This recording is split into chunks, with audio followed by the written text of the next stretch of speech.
It's Friday, June 18th, and this morning I want to discuss a meeting that Joe Manchin had with a group called No Labels. Now, No Labels is a lobbying group made up of billionaires, and Joe Manchin was asking them to do him a favor. And this all relates to the term filibuster. Now, filibuster is really nothing more than a delaying action. It's an action taken to stop the U.S. Senate from having a vote or passing a bill. Originally, the filibuster was executed by people who would stand and talk for hours in front of the Senate and delay the meetings.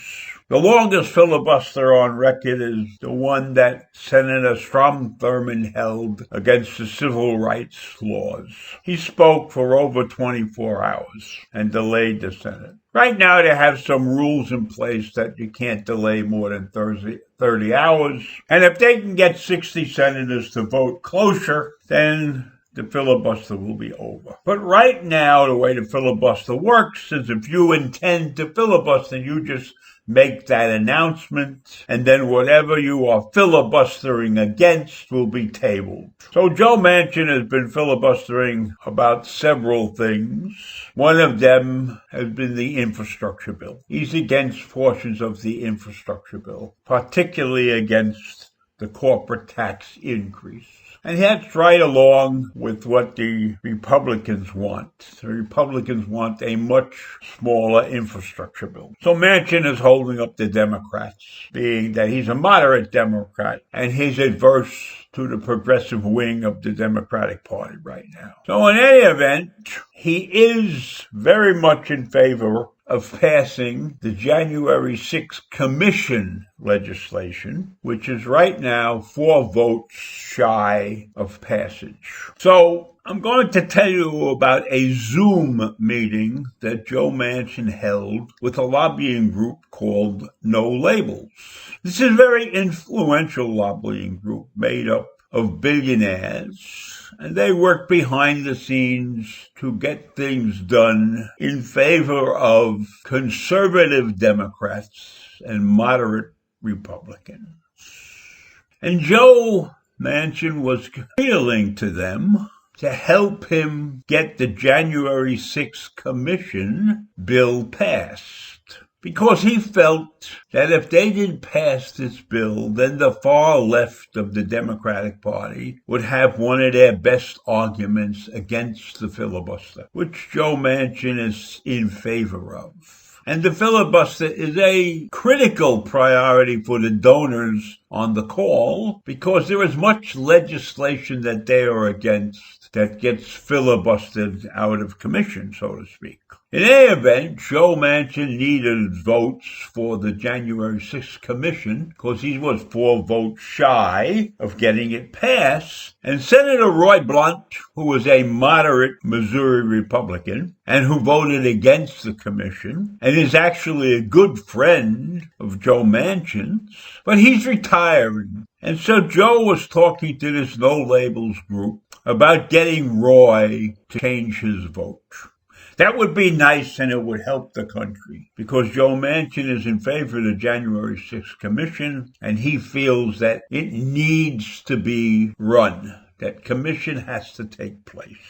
And since Blunt was retiring, Manchin appeared to be suggesting that the wealthy executives on the call could possibly dangle some future financial opportunities in front of the outgoing senator while they were lobbying him to change his vote. Now, of course, Senate rules forbid that kind of activity. You can't be negotiating for a job if that creates a conflict of interest or even the appearance of a conflict of interest.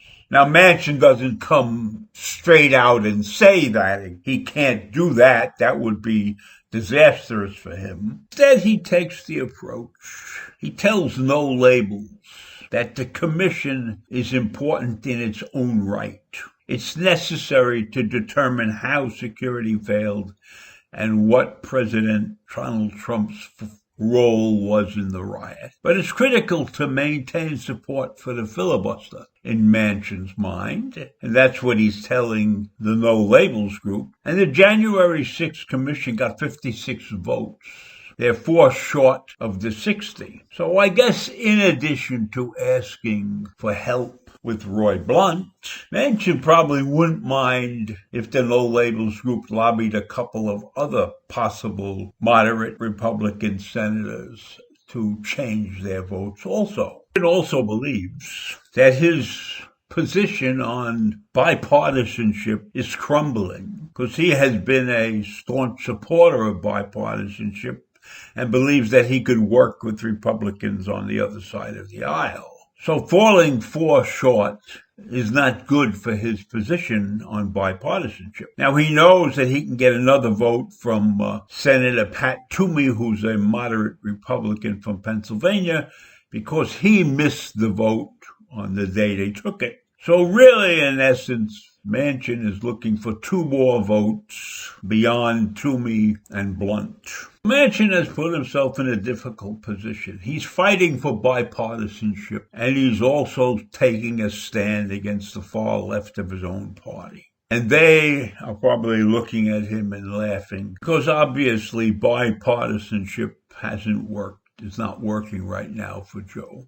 So I'll tell you that nowhere in this call did Manchin indicate that he was into doing any fundraising. He was just trying to get this January 6th commission bill passed. But it gives you a glimpse of what goes on behind the scenes in Washington, that we have groups of billionaires gathered together in a lobbying organization, and they are willing to give money for any cause that benefits them. So that's the way dark money works. There's soft money, there's hard money, there's dark money, and that's a rant for another time. So Joe Manchin is a rare bird because he does not toe the party line. It's a lonely place for him, but I am sure that his reasons for doing what he does are to protect his livelihood as well as doing what he thinks is right for the country. And I am not sure which one of those 2 things